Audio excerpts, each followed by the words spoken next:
अस्सलामुअलैकुम वरहमतुल्लाह। सबसे पहली और बड़ी अपडेट ये है कि आप तमाम भाइयों को पता होगा कि जब से बरेलवी मकतबा फ़िक्र के उलमाए किराम ने मुफ्ती मुनीबुर रहमान साहब से ये मुतालबा किया है कि वो देवबंदियों के पीछे नमाज पढ़ने की वजह से और उनकी महाफिल में जाने पर तौबा और रुजू करें, तो इस पर बरेलवी फ़िरके के अंदर इंतशार फैल चुका है, जहाँ पर बहुत से उलमाए किराम अभी भी मुफ्ती मुनीबुर रहमान से तजदीद ईमान का मुतालिबा कर रहे हैं। वहाँ पर बहुत से उलमाए किराम मुफ्ती साहब के दिफा में भी सामने आए। इन्हीं उलमाए किराम में पीर मोहम्मद तैयब नूरानी साहब हैं, जिन्होंने बाकायदा वीडियो में आकर मुफ्ती मुनीबुर रहमान साहब का दिफा किया और उनके मुखालिफिन को ये जवाब दिया कि उनके हवाले से बात करने से पहले कम से कम आपको उनकी बुजुर्गी का तो ख्याल रखना चाहिए था।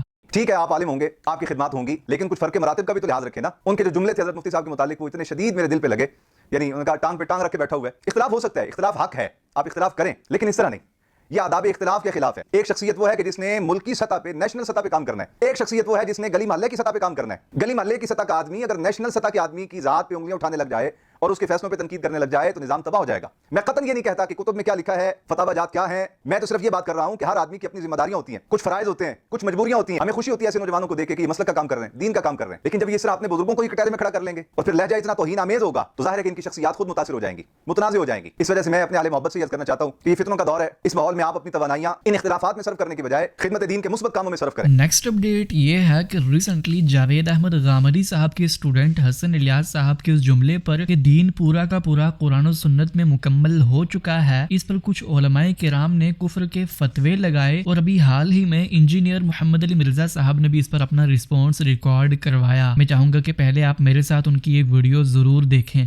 और जो गांधी साहब ने एक नया ड्रामा रचाया और उनके मानने वालों ने कि हदीस जो है वो अमली तवातुर से देखी जाएगी, तो भाई अमली तवातुर तो ये है कि लोगों ने मिलाद बनाना शुरू कर दिया, लोगों ने 10 मुहर्रम के ऊपर जुलूस निकालने शुरू कर दिए, सदियों से लोग निकाल रहे हैं। अभी जमाने करीब में, माजी करीब के अंदर देवबंदियों ने हजरत उमर की शहादत का दिन मनाना शुरू कर दिया। 500 साल के बाद ये भी अमली तवातुर बन चुका होगा। जब हम ये कहते हैं बताएं मिलाद कहाँ पे बना हुआ है, मुसलमानों का अमली तवातुर तो इजमा से ट्रांसफर कर रहे हैं। फिर गांधी साहब के पास इसका कोई आंसर नहीं है। वो कहेंगे कि तारीख से पता चला कि ये 7वीं सदी हिजरी के अंदर जाके शुरू हुआ। तारीख से क्यों पता चला? कुरान से बताएं। अमली तवातुर तो ये है कि पूरी दुनिया में मिलाद मनाया जाता है, दुनिया का कोई कोना नहीं है जहां मुसलमान रहते हैं और मिलाद के जुलूस ना निकालते हो। तो अमली तवातुर तो चल रहा है। तो कहेंगे नहीं वो तारीख से पता चला। अच्छा, आसमान से गिरे और खजूर में अटक गए आप तो हदीस को रिजेक्ट कर रहे थे और अब आके आप लोगों की लिखी हुई तारीख जिसमें इसनाद भी कोई नहीं होती है उसकी बुनियाद के ऊपर मुसलमानों के अमली तवातुर को रिजेक्ट कर रहे हैं, जिसको आप सुन्नत कहते हैं। भाई सुन्नत की वेरिफिकेशन हदीस करेगी, वरना तो लोगों ने अपनी बिदतों का नाम भी सुन्नत रख दिया। तो ये किसी ग्राउंड के ऊपर नहीं खड़े हुए। ये बस इन लोगों को हमें इल्म झाड़ने का शौक होता है। इल्मी ग्राउंड के अंदर इनकी कोई हैसियत नहीं है। ना इनके पास कुरान का इल्म है, ना सुन्नत का इल्म है, ना इन्हें हदीस का पता है, ना इन्हें इजमा का पता है, ना इन्हें अमली तवातुर का पता है, ना इन्हें सही तारीख का पता है। तो इस किस्म की बातें कर देते हैं। इंजीनियर साहब ने जो ये बात की है कि मुसलमानों का इजमा और तवातुर तो मिलाद और बाकी बिदात को भी हासिल हो जाता है, इसी से मिलती जुलती बात अभी हाल ही में डॉक्टर हाफिज जुबैर साहब ने कैसर अहमद राजा साहब के पॉडकास्ट में भी की थी। इन दोनों उलमाए किराम के इसी एतराज पर अभी हाल ही में गामदी सेंटर ऑफ इस्लामिक लर्निंग की जानिब से गामदी साहब का जवाब शेयर किया गया, जिसमें गामदी साहब ने बड़ी सराहत के साथ ये बयान किया कि आप मुसलमानों की पूरी तारीख में कोई एक बिदत भी नहीं दिखा सकते जिस पर पूरी की पूरी मुसलमान उम्मत का इजमा और तवातुर हुआ हो। एक और मिसाल आपकी खिदमत में रखता हूँ। हिंदुस्तान के अंदर आज एक शख्स, समझे दिल्ली के अंदर बस्ती निजामुद्दीन में बैठा हिंदू ईमान लाने का फैसला करता है। अब वो उठ के जाता है मुसलमानों की एक मस्जिद में, वहाँ वो देखता है कि एक मज़ार बना हुआ है, मकबरा बना हुआ है, लोग उसको सजदा कर रहे हैं। वो वहाँ से निकल के और 5-6 जगहों पर जाता है तो उसको अफराद की इतनी बड़ी तादाद नजर आती है मस्जिदों को सजदा करते हुए, और उस अपने सजदा करने को वो इस्लाम करार दे रहे हैं। तो अगर वो फ़र्द इस जरिए इल्म को माने कि लोगों की इतनी बड़ी तादाद मुख्तलिफ जगहों पर अगर कोई खबर मुंतकिल कर रही है तो वो तो वही होगी जो उन्होंने देखी है पीछे से। तो इस बुनियाद के ऊपर तो जितनी बिदात हैं उनको हमें दीन करार दे देना चाहिए। वो शख्स दिल्ली की आपने मिसाल दी, अगर दिल्ली की सारी मस्जिदों में जाके तहकीक करेगा तो उस पर सारे हक़ाइक़ वहीं वाज़ेह हो जाएंगे। अच्छा, अपने शहर से बाहर निकलने की ज़रूरत नहीं। उसी दिल्ली में देवबंदियों की मस्जिद भी होगी, उसी में बरेलवियों की मस्जिदें भी होंगी, उसी में अहले हदीस भी मौजूद होंगे, और अगर कोई बिदत वहाँ मौजूद है तो उसकी तरदीद पूरी कुव्वत से करने वाले अहले इल्म भी मौजूद होंगे। तो ये जो आपने मिसाल दी है किसी बिदत की, ये तो दिल्ली ही में एस्टेब्लिश नहीं हो पाएगी। अच्छा, वहीं इसकी तरदीद हो जाएगी। हमारे लाहौर में आ जाए वहीं तरदीद हो जाएगी। किसी बिदत को ये शरफ आज तक हासिल नहीं हुआ। और इस बिदत की तारीख जब आप जानना चाहेंगे कहाँ से आ गई है तो उसके लिए भी वही अफराद होंगे, वो बताएंगे फ़लाँ दौर में पैदा हुई थी, इस तरह वजूद में आई थी, फ़लाँ लोगों ने इसको इख्तियार कर लिया है। बल्कि मैं इससे आगे बढ़ के ये कहता हूँ कि जो लोग किसी बिदत को पैदा करते हैं, किसी बिदत को आप सामने रख लीजिए, उनके पास जाइए और उनसे पूछिए क्या ये मामला रसूलुल्लाह सल्लल्लाहु अलैहि वसल्लम के ज़माने से इस तरह चला आ रहा है। वो फ़ौरन कह देंगे हरगिज़ नहीं, लेकिन ये एक अच्छा काम है इसलिए हम कर रहे हैं। किसी बिदत की तारीख तो शुरू ही नहीं होती, यानी उसका आखिर ही एस्टेब्लिश नहीं होता। आखिर होगा तो फिर औसत پھر اس کے بعد اوپر جس کو بیان کیا تھا نا امام ابن حزم نے کہ حتیٰ تب لوگ بہن نبی صلی اللہ علیہ وسلم، تو یہ سارا عمل آپ کو کرنا ہے نا. تو یہاں تو آپ گئے، آپ نے اپنے شہر کی 5 مسجدوں سے رجوع کیا یا 7-8 علماء سے رجوع کیا، وہیں وہ لوگ آپ کو بتا دیں گے کہ یہ بدعت ہے، اس کی کوئی حیثیت نہیں ہے.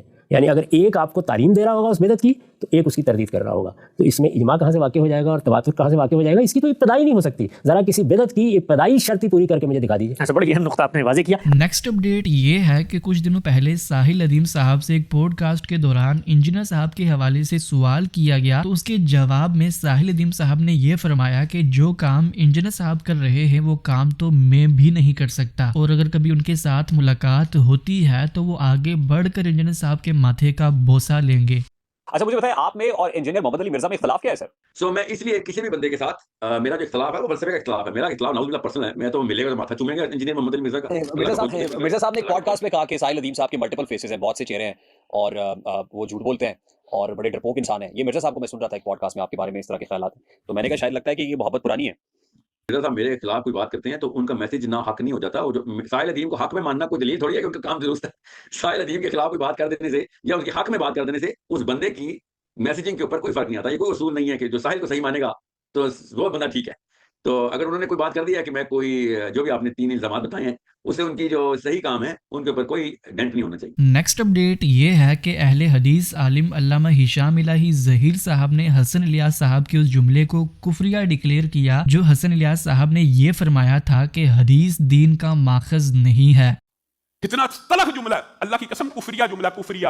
حدیث دین کا ماخوذ ہی نہیں ہے، یہ کفریہ جملہ جو گاندھی کے دماد نے اعلانیہ لوگوں کے ذہنوں کے اندر زہر برنا شروع کر دیا. حدیث دین کا ماخوذ ہی نہیں تو دین کیا ہے؟ اور دین تو صرف رسول اللہ کے قول کا نام ہے.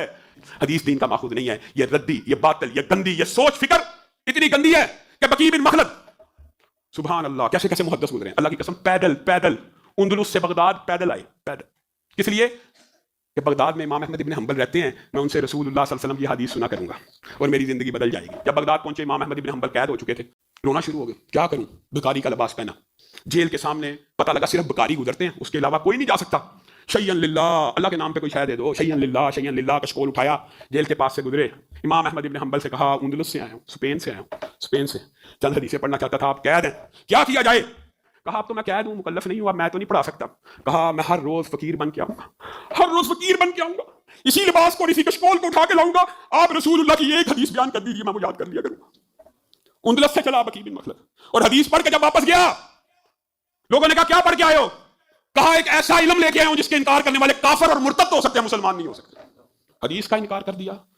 رسول اللہ کی حدیث ہی دین کا ماخوذ نہیں ہے تو دین کس چیز کا نام؟ یہ تھی آج کی ساری اپڈیٹس. ملتے ہیں اسی طرح کی نئی اپڈیٹس کے ساتھ، تب تک کے لیے اللہ حافظ. السلام علیکم ورحمۃ اللہ.